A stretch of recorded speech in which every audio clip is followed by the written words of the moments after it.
Shalom Havrim, James Trim here, and we're about to get started on through the book of Enoch, lesson 14, uh, using the Book of Enoch Study Edition. And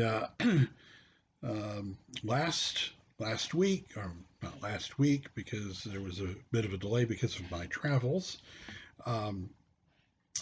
But in the last teaching, I was actually away from home. You notice different backdrop, but we're home now. And uh, last week we discussed the calendar, so-called calendar section, or the astronomical or luminary, book of luminaries, and some of the problems surrounding that section. Today we're actually going to get into the book of luminaries, and we're going to discuss we're going to learn and really understand some of the complexities and problems with the calendar section. And we're going to, under so-called calendar section, arguably not even a calendar, as we learned last week. And we're going to get a good understanding of the problems with the material itself and what the material itself is saying and what it may have originally said. So we start in chapter 72 this week. And chapter 72 deals with the first verse actually is an introduction to the whole section, the Book of Luminaries. The first verse says, "The book of the courses of the luminaries of the heaven, the relations of each according to their classes, their dominion, and their seasons, according to their names and places of origin, and according to their months, which Uriel, the set-apart angel who was with me, who is their guide, showed me, and he showed me all their laws exactly as they are, and how it is with regard to all the years of the world and unto eternity, till the new creation is accomplished, which endures till eternity."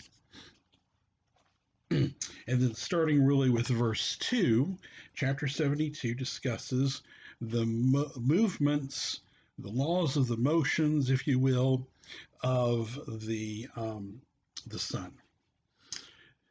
So verse 2 begins, "And this is the first law of the luminaries. The luminary, the sun, has its rising in the eastern gates of the heavens and setting in the western gates of the heavens." So that's pretty simple. The sun rises in the east and sets in the west. But you'll notice this phrase, gates of the heavens, which is going to come up, be a term that's used throughout. Verse 3, "And I saw 6 gates in which the sun rises, and 6 gates in which the sun sets. And the moon rises and sets in these gates, and leaders of the stars and those whom they lead, 6 in the east and 6 in the west, and all following each other in accurately corresponding order. Also many windows to the right and left of these gates." So there's 12 gates, 6 in the east and 6 in the west, and both the sun and moon are rise and set through these gates. As we read forward, it appears that these gates are distance from each other, or separate degrees of area of if you will, of the horizon, and which through which the Book of Enoch is tracking the rising and setting of the sun, literally on the horizon, as it shifts back and forth across these 6 gates. "And the first there goes forth the great luminary named the sun, and his circumference is like the circumference of the heaven, and it is quite filled with illuminating, heating fire. It's like it in that it's round. Okay. The chariot on which he ascends, the wind drives. Now, the wind, the word would be ruach in Hebrew, is an invisible, unseen force. It can describe also a law of physics, a force of nature, if you will. The chariot on which he ascends, the wind drives, and the sun goes down from the heaven and returns through the north in order to reach the east, and so guided that he comes to the appropriate gate and shines in the face of the heaven. By the way, don't forget, as we learned earlier in this study, these things are visions, and visions are not physical reality. They have allegorical meaning, if you will. Verse 6, in this way he rises in the first month of the great gate, which is the fourth, those 6 gates in the cast. Now, verse 6, where it says first month, that's one of the few mentions of the word month in chapter 72. And we have to ask ourselves a few questions because of that as we read forward, and with the problems associated with this section. Is that word month a later addition, or is it referring to a lunar month? Because at the beginning of this starts, if you will, coinciding with the first lunar month, but then things would go awry after that. Verse 7, in that fourth gate from which the sun rises in the first month are 12 window openings, which precedes a flame when they are opened in their season. When the sun rises in the heaven, he comes forth through that fourth gate 30 mornings in succession and sets accurately in the fourth gate in the west of the heaven. So there's a 30-day period here in verse 8. Not called a month in verse 8. And during this period, the day becomes daily longer and the night nightly shorter to the 30th morning. On that day, the day is longer than the night by a ninth part, and the day amounts exactly to 10 parts, and the night to 8 parts. And the sun rises, verse 11, from the fourth gate, and sets in the fourth, and returns to the fifth gate of the east 30 mornings, and rises from it and sets in the fifth gate. So now there's 30 more.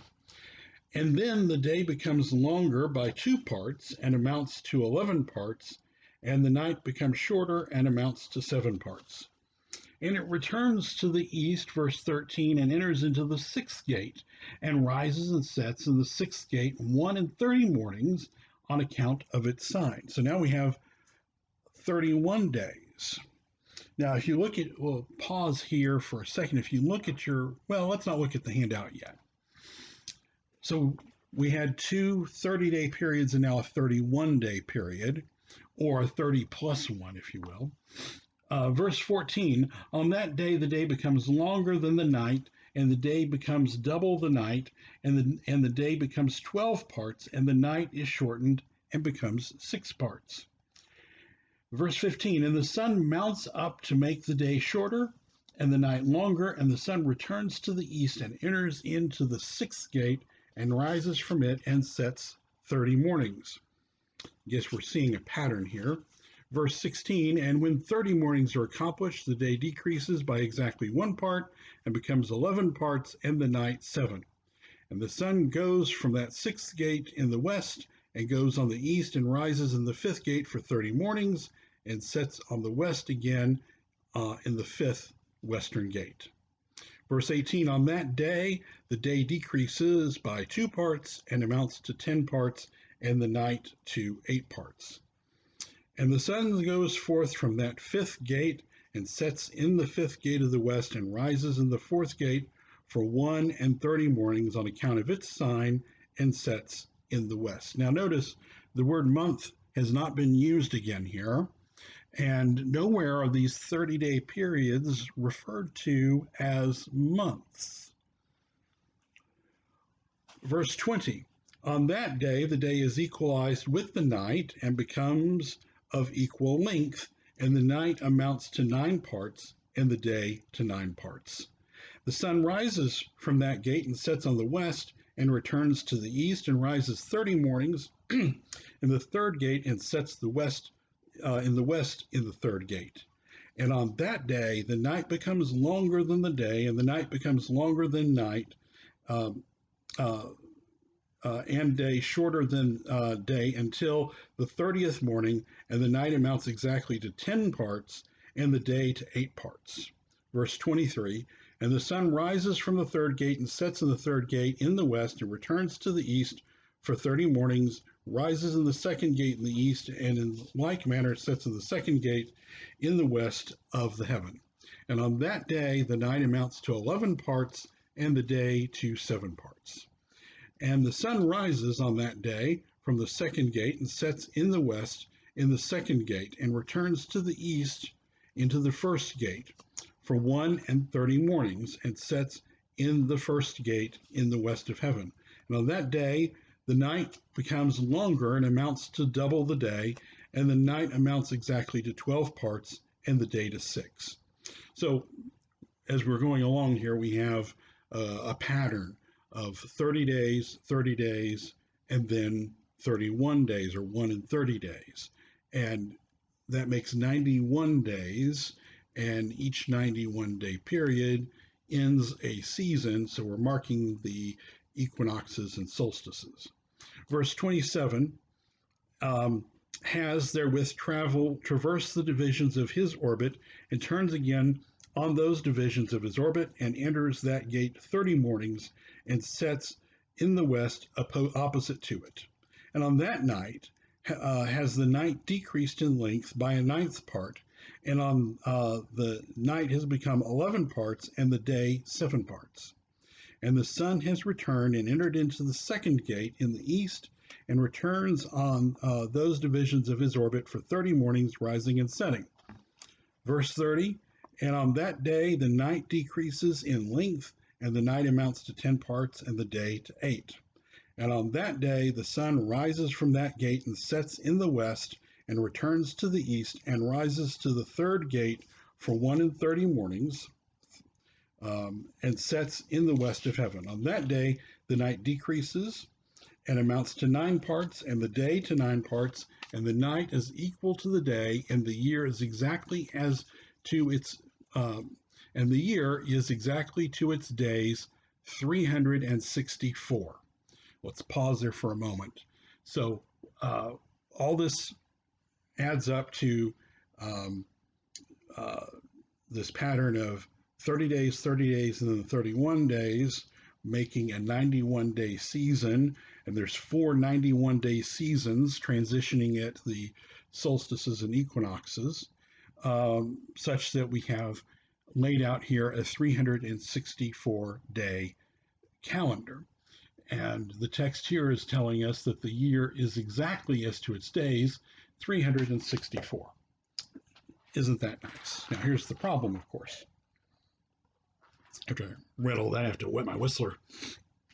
The problem is, we know, of course, that a year is not 364 days. A solar year is 365.25 days.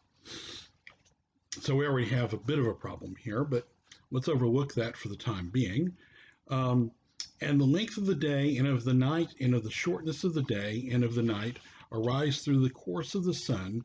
These distinctions are made, or literally they are separated. So it comes that its course becomes daily longer, and course nightly shorter. And this is the law and the course of the sun, and his return, as often as he returns 60 times, and rises, and the great luminary which is named the sun, forever and ever. And that which thus rises is the great luminary, and is so named according to its appearance, according to Yahweh, as Yahweh commanded. As he rises, so he sets, and decreases not, and rests not, but runs day and night, and his light is sevenfold brighter than that of the moon. But as regards size, they are both equal. Okay. So, verse 37 tells us that um, the sun is 7 times brighter than the moon. And we're going to cover that in a little bit because it's that figure is repeated in another verse we're going to cover soon, and we'll save it for that. Remember, it's here, and that they are both equal in size. Well, the text gets that absolutely correct. The sun and moon, despite there being drastically different distances from each from Earth, um, there and being drastically different sizes in reality, but in perspective from the Earth, the sun and moon are uh, essentially the same size, almost exactly the same size. This results in the solar and lunar eclipses, complete eclipses that we have both are eclipsed almost exactly by one another when eclipses occur, which has been very advantageous for us in scientific research. All right, before we go on to 73, let's look at our handout for chapter 72. The first thing I have here is a chart. Um, Now, I can't tell you the origin of this chart. Uh, I can tell you where I got it from. Um, for those of you who may or may not know, my old friend Rabbi Miller passed away in July. Uh, and because of our, well, I ended up with a copy of his hard drive. I was entrusted with a copy of his hard drive up to about 2011, so about 10 years ago. And one of the things he was working on was a commentary on the book of Enoch. And he never completed it. We talked about working on it together, but that never happened. And he pretty much gave up on the project. On his commentary on the solar calendar, or on the, I'm sorry, on the um, calendrical section or the astronomical section, he accomplished nothing. All he had was a file that had this chart. I was going to say he accomplished nothing. This chart was in the file. Now, pasted into a Word document.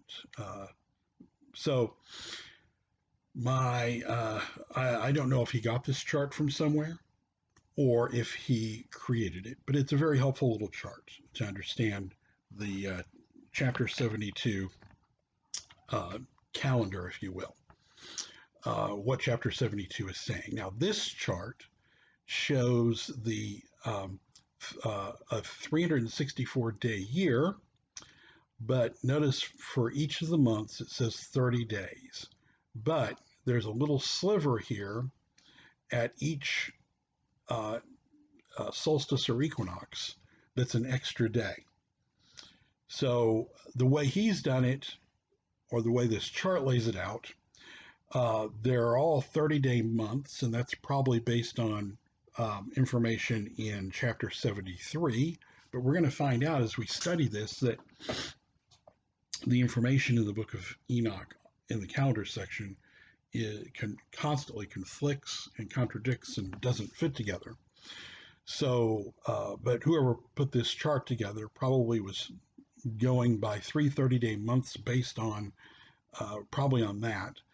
Or another possibility is that the Egyptian calendar has 360 days divided up into months, and at the end of the year, I think it's 12 months too, and at the end of the year has a 5-day bonus period that's not part of any month, five supposedly sacred days that are not part of any month at the end of the year. So this version here has 364 rather than 365 days and divides out the extra days such that they're not part of any month either. It's possible that that's the intended meaning of chapter 72. It's not clear. They're not called months, and the chart doesn't call them months in the book of Enoch. The first one refers to months, but it doesn't say that they're all months, and the first one may have simply the starting point is coinciding with the first uh, month of the lunar year. So this gives you a nice illustration of what chapter 72 is saying in a nice little chart. So I included it here for you. The only question is whether the final months of each season should be 31 days or 30 days with an extra bonus day at the end. All right, now let's get to some things about chapter 72 here. First of all, in reality, as we pointed out, even though verse 32 says the year is exactly as to its days, 364 days, in reality, a year is 365.25 days, not 364. The calendar, then, as it's laid out here, would lose more than a day each year. There's a few ways you could fix that, but there's no indication in the book of Enoch that it was fixed. It would seem to just drift because the book of Enoch, verse 72, verse 32, insists that it doesn't drift, that's perfect. And the final verse, in fact, of the chapter also says,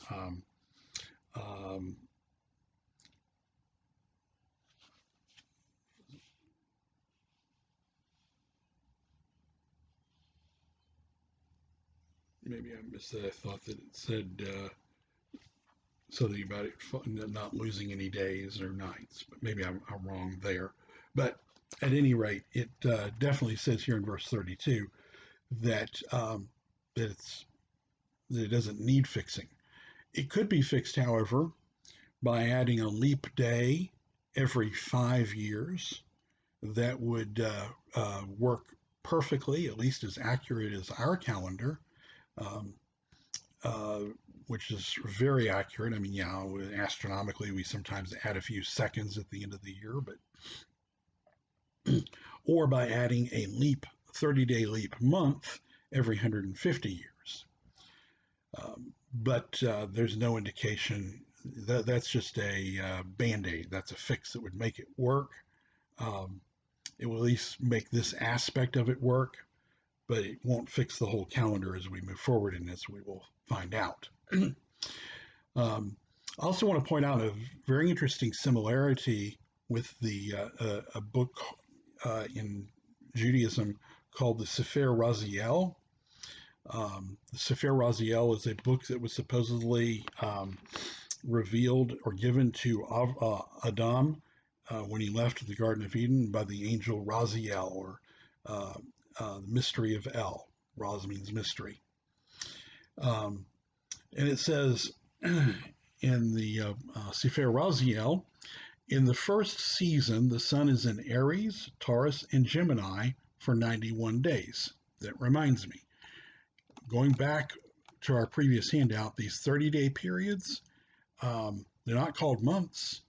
They could represent, there's 12 of them, the 12 houses of the zodiac. And there's some that have worked out reconstructions of the calendar based on that, and it would fit here with what the Sefer Raziel says. So the first season, the sun is in Aries, Taurus, and Gemini for 91 days, 3 hours, and 1/4 of 3 hours. So the difference is that the Enoch calendar rounds it down to 91 days.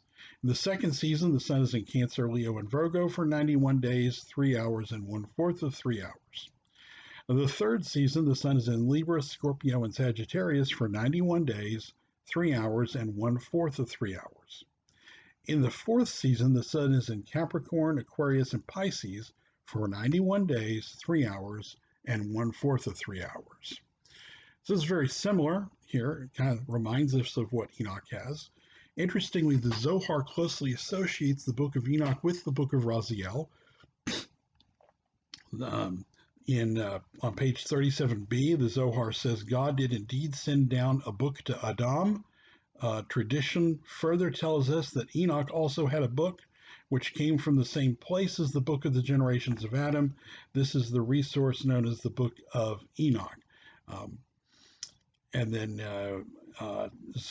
page 55b, and Adam was in the Garden of Eden. God sent down to him a book by the hand of Raziel. Similarly, Enoch possessed a book through which he learned to discern the divine glory. So it's interesting that there's this parallel between the book of Enoch and calendar or astronomical section and this little astronomical tidbit in the book of Raziel.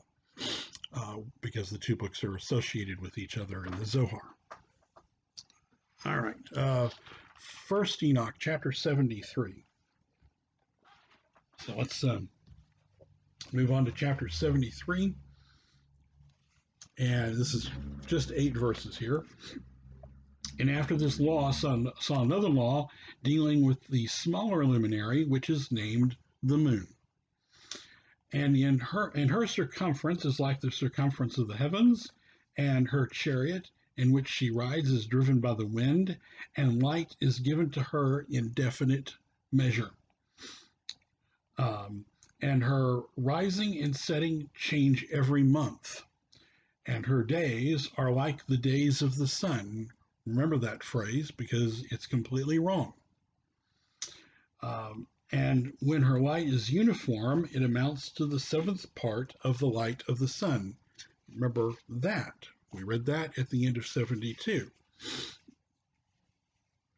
Verse 4.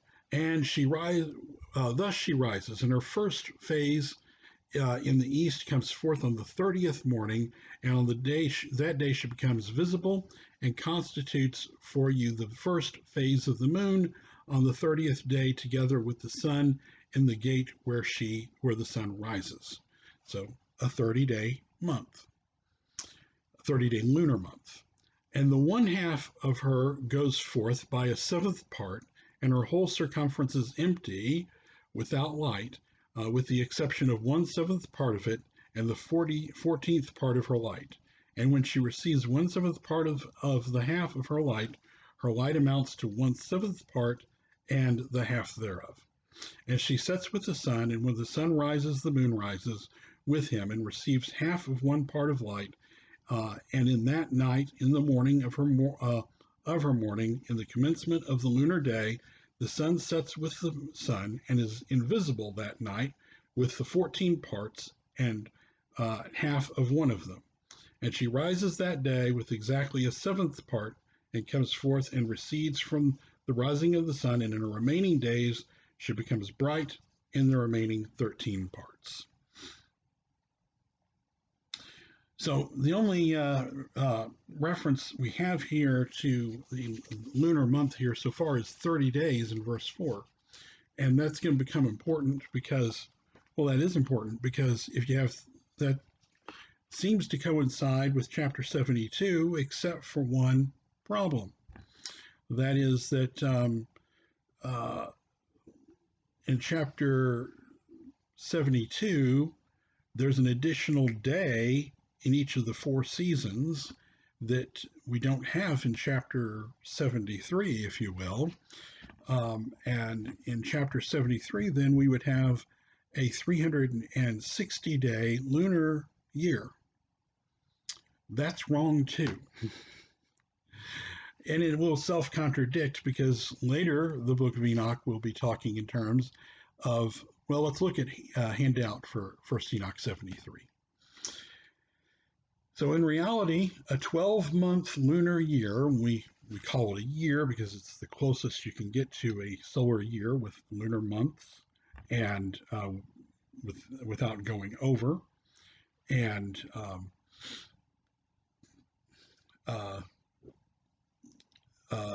so 12 lunar months, if you will, add up to 354 days with, in reality, in the real world that we live in today at least, with 6 30-day months and 6 29-day months. So there's a mixture of whether a month will be 29 days or 30 days in a given because it doesn't come out evenly in days. So we have 354-day year here, lunar year. Um, the traditional Hebrew calendar uh, adds an additional month as needed to keep that in line with the solar year. The Islamic calendar is a straight lunar calendar with a 354-day year, and so it just continually falls behind and behind and behind and behind, and the seasons shift out of whack, and that may not have been that important in Saudi Arabia since you're not planting, or in ancient times in the Arabian Peninsula, because you're not planting anything. But it doesn't really work if you if the actual solar year, for example, the real world of agriculture, is very important to you. So um, the book of Enoch here lays out a lunar calendar of 360 days with 6 30-day months, and that aligns with the 360 days if you subtract the 4 extra days from chapter 72. You'd have a 360-day year. Um, Verse 3 says her days are like the days of the sun, and they clearly are not. The lunar year, as I said, the real lunar year is 354 days. Um, and a solar year, a real solar year, is 365.25 days. And 364 days according to chapter 72. But the chapter seems to envision a 360-day year with 12 months in which the lunar year and the solar year coincide completely. In other words, if we read,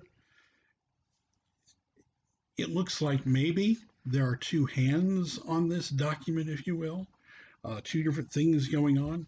Perhaps in some original form, the chapter 72 had a 360-day solar year with no additional days. And then that flows into chapter 73 with a 360-day lunar year with um, uh, uh, and if that's the case, of course, that's in modern terms completely wrong.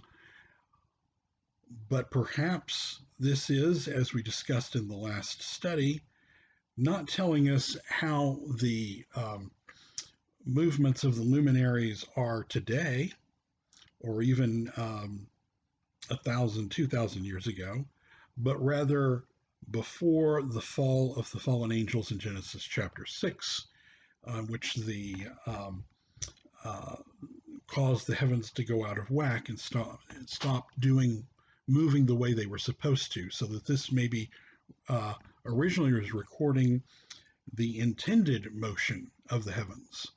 And if that's the case, just as the sun and moon are the same size perspective apparently from the earth, even though there are different distances and different sizes, just by an amazing coincidence from our perspective, they appear to be the same size. The lunar and solar year were both exactly 360 days and coincided with a 12-day um, lunar month and a adding up to 12 months being a 360-day solar year, and that was the original intended pre-fall of angels in Genesis chapter 6 calendar. Um, we also have the phrase in verse 3, when her light is uniform, it amounts, or full, it amounts to the seventh part of the light of the sun. And we mentioned that that same statement is made effectively, a parallel statement is made at the end of chapter 72. And that also is wrong, as you probably are aware. You can even think about it, but the full moon is actually 1,398,110th, almost 1/400,000th the brightness of the sun, not a mere 1/7. And then in chapter 72, then the sun is 400,000, almost 400,000 times brighter than the moon, not 7 times brighter. So that's not accurate either. All right, so chapter 74, let's move on now. This is where it gets really interesting. So let me read through first the first 9 verses. And I saw another course, a law for her, and how, according to the law, she performs her monthly revolution.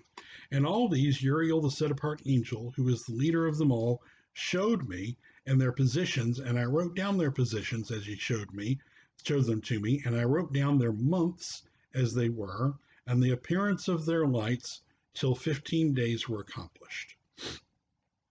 The moon wanes in 15 steps over 15 days, and wanes 14 steps. She then accomplishes all her light in the east, 7, and accomplishes all her darkness in the west, 7. And in certain months she alters her settings, and in certain months she pursues her own peculiar course. In 2 months the moon sets with the sun, and those 2 middle gates, the 3rd and the 4th, she goes forth from her 7 days, and turns about and returns again through the gate where the sun rises, and accomplishes all her light, and she recedes from the sun, and in 8 days enters the 6th gate from which the sun goes forth. And when the sun goes forth from the 4th gate, she goes forth 7 days, until she goes forth from the 5th, and turns back again in 7 days onto the 4th gate, and accomplishes all her light. She recedes and enters into the 1st gate in 8 days. And she returns again in 7 days into the 4th gate, in which the sun goes forth. Thus I saw her position, how the moon rose and the sun set in those days. Now, verses 10 and 11, we can we're going to reference our handout here for First Enoch chapter 74. Verses 10 and 11. Verse 10 says, and in 5 years are added together, the sun has an overage of 30 days, and all the days which accrue to it for one of those 5 years then are a full amount of 364 days. And the overage of the sun and all the stars amount to 6 days. In 5 years, 6 days, every year comes to 30 days, and the moon falls behind the sun and stars, sun and stars, to the number of 30 days. So I've made this simple for you here. I've laid out the math. So 354 times 5 is 1,770. 360 times 5 is 1,800. 1,800 minus 1,770 is 30. So this is saying here that the lunar year falls behind the 364, falls behind the solar year by 30 days every 5 years. The problem with that is, of course, that notice that math is based not on a 364 day year that we saw in chapter 72, but a 360 day solar year, which would be the hypothetical year that we talked about if you remove those 4 extra days from the chapter 72 solar calendar. You'd have 360, not 364 days, and then you'd have a 30-day gap. But that's not actually correct. These verses are configured, as I said, on a 360-day year, not the 364-day year that we found out about in chapter 72. And verses 74 through, later on in the book, as we'll find out also, we're going to be talking 364 days, not 360. So what's going on here? 364 day is 10 days longer than a 354-day lunar year. It would gain 10 days, not just 6, as it says above. Strangely, in verses 13 through 16, which we're going to get to in a minute, the text switches back to a 364-day year, uh, so that verses 11 and 14 contradict one another. Verse 11 says that in 5 years, the lunar year falls behind 30 days. But in verse 14, we're told that the lunar year falls behind the solar year by 50 days. And we'll get there and we'll look at that. Also, it's important to note, and we'll talk about it when we get there, First Enoch chapter, well, let's look at it. First Enoch chapter 82, verses 4 through 7. So let's skip ahead to chapter 82, verses 4 through 7. Blessed are the righteous.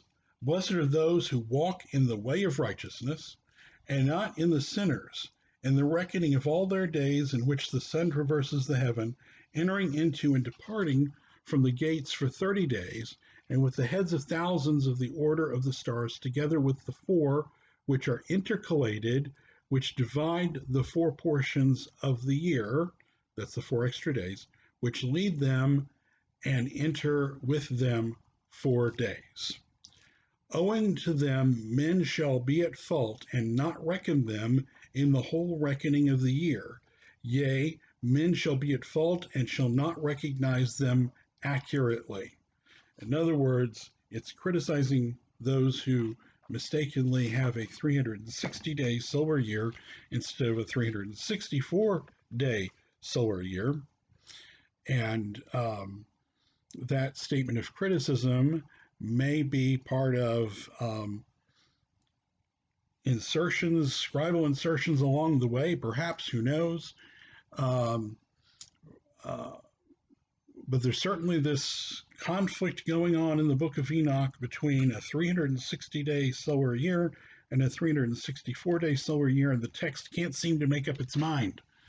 And it seems to be maybe because there are 2 different scribal traditions, or 2 different traditions in this text, from one trying to change the other, perhaps, or update the other, or correct or fix the other.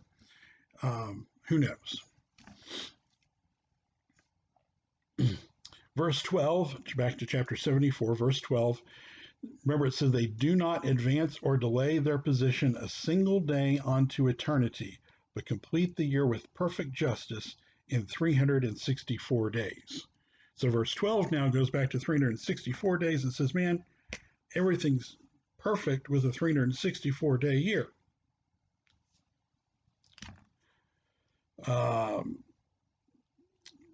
Verse 13. Let's go back and reread verse 13.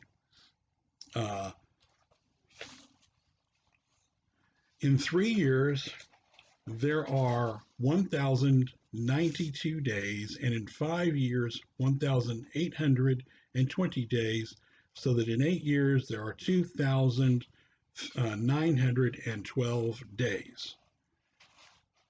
And so I just put the math here for you so you can see what it's just making 3 mathematical propositions of multiplication of 364 days times 3 years, 5 years, and 8 years. Then we get to verse 14.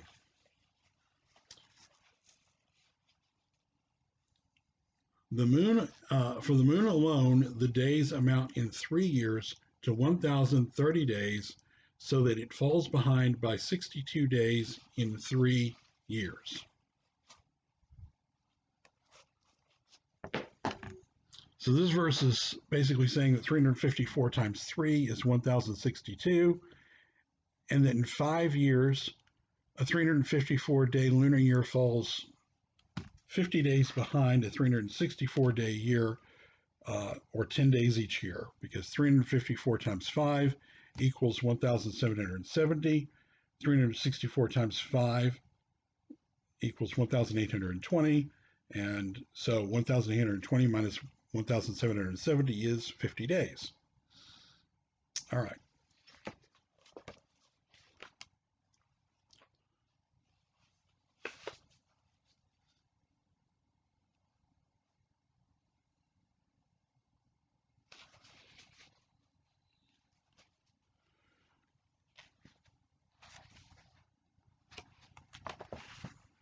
All right. So, uh, what do we learn here? To kind of summarize what we've gotten out of chapter 72, 73, and 74. We have a 364-day solar year that's laid out with 30-day periods and an extra day each season that may or may not be added or included with one of those 30-day periods. It says there might be a 31-day period every season. Um, and we have 364 days. But if we leave out that extra day, it conveniently falls to a 360-day year with exactly 12 30-day months. And then when we get to chapter 72, I'm sorry, to chapter 73, we read about a 30-day lunar month, and there's nothing nothing about a 29-day lunar month, so we end up with 360 days again. So they would seem to fit together, except they don't because of the extra days, and therefore the lunar months not coinciding with the solar 30-day periods. And this is also problematic because the new moons and the months are significant to the Hebrew calendar of the Torah. All right. So then we get to chapter 74, and it's almost like it's schizophrenic. It can't seem to decide whether there's a 354-day lunar year and a 360-day solar year in verses 10 and 11, or a 364-day solar year in verse 12, and a 364-day solar year with a 354-day lunar year falling behind it and not coinciding in verse 74. And since they don't coincide, there's a problem. So, as you can see here, this calendar, if it's not a calendar, I don't think it's a calendar at all. I'm not sure that it's a, if it is a calendar, it may be a pre-flood calendar. And by pre-flood, I even mean pre-angelic fall of Genesis 6 calendar. It may be the remains of that at its core. And so the original book of Enoch may have been laying out a 360-day solar year that exactly coincides with a 360-day lunar year. That would also explain why the ancient Egyptians had a 360-day solar year plus 5 extra days. And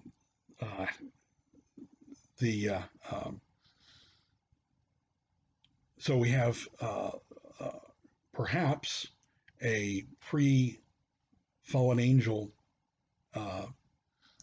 calendar in which they exactly coincide, and there's a 360-day year with exactly 30 days for each lunar month, and everything fits together exactly the same way that the sun and moon appear to be the same size from the earth too. Or we have something here that is a system of tracking luminaries through the 12 houses of the zodiac and maintaining and keeping up with the equinoxes and solstices for the purposes of either predicting the equinoxes and solstices, which is helpful in adjusting the traditional Hebrew calendar, knowing when to add the extra month, and also for agricultural purposes. But really, to be able to know when to and how to adjust the lunar solar calendar, if you will, of the traditional Hebrew calendar. So that may be what this is as well. And there may also be conflicting strains in it because there seems to be one strain in the text that's talking about a 360-day calendar and another strain in the text that's condemning a 360-day calendar and insisting on a 364-day calendar. And at the same time, another schizophrenic strain talking about lunar months as if they have something to do with that. Um, so hopefully, you have a better understanding through these first three chapters of the Book of Luminaries as to the controversies and problems going on with the calendrical section, and an introduction to the ideas that are going to be talked about in this Book of Luminaries as we go forward. And perhaps you also have some idea as to why it may be inadvisable to try and use this material to create a cohesive solar calendar. Um, there's nothing in here that indicates thus far, and there won't be, that this is some kind of a calendar for keeping the feasts. Um, so, before we close, I just want to encourage you to donate to support this work. Um, uh, donations have been very low lately, and we're all going through some hard times, I know, but we do need your help now more than ever. So if you can donate to donations at wnae.org, that's via PayPal, paypal.com, and send funds to donations at wnae.org. For those of you that don't know, I do this stuff, writing and teaching and putting material together full time. My wife had uh, surgery. She had a surgery that did not go well 3 years ago, almost exactly 3 years ago now. Um, she's now permanently disabled and chronically ill and suffers from chronic pain. And I tend to her and am her caretaker, working. Um, this is my study, which is just in the room, basically next to her. But when I work during the day, I have a table in there that is about 6 feet from her bed, where I can be available as her caretaker while I work about 6 feet away. So she has a procedure coming up Monday of this coming week that's going to cost us out of pocket $350. That's our cost out of pocket before she can have the procedure that needs to be done. She had to test this last week, a medical test. They said, yes, she needs to have this procedure done as a result of that test, and they scheduled it for Monday. And frankly, we just don't have that. We're going to have it. So before the procedure's done. So please, we do need your financial support. If you're benefiting from these studies or the other work that we're doing online, the commentaries that we're doing and online for free, and the blogs that we are writing and publishing, and the materials that we put together, the videos that we're doing, please strongly consider supporting this work. And if you can only do a little, then do a little. And maybe you're somebody that can do a lot. We need some people that can do both. And we need more people that are doing both. We need more supporters out there financially to get by. So we will pick up next week on the chapter 75 and continue our study through the book of Enoch in lesson 15. Shalom, everybody, and thanks for your patronage. Shalom.